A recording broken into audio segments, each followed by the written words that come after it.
Hey fabulous people, it's Madam Mac.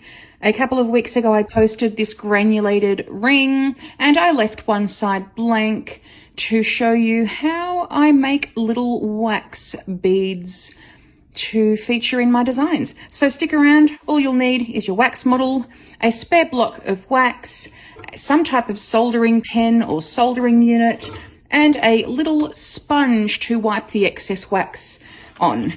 So I've got my ring carved out. I'm going to have my block in the background that I'm going to dip the soldering unit into.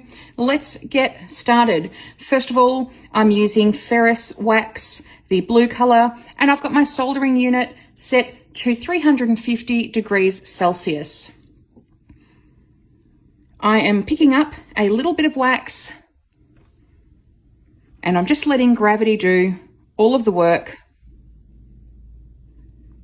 The most important thing is when you're placing your bead onto the wax to actually dip the tip of the soldering unit or your wax pen into the wax model so that you get a nice secure weld.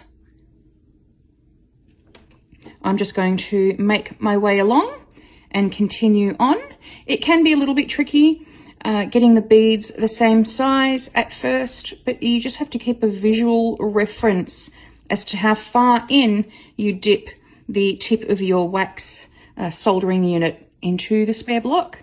Usually you can build up a little bit of consistency over time, but the most important thing is to make sure that your wax is hot enough so that the beads don't actually flick off.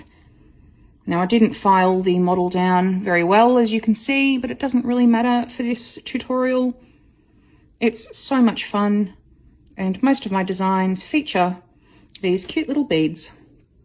They catch the light, they're fun to play with because they give you a tactile, fidgety element as well. So I am just going to make my way around. If you want to space them closer together, you have to make sure that the granule you've just placed completely solidifies before adding the next one on. That's if you want them really close together. If you're spacing them apart, it doesn't really matter.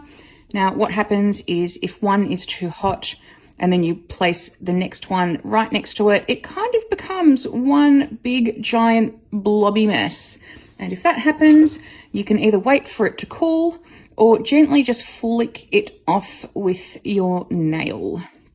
I hope you have found that useful. Let me know how you go. Reach out if you have any questions. I'm always here. And just remember,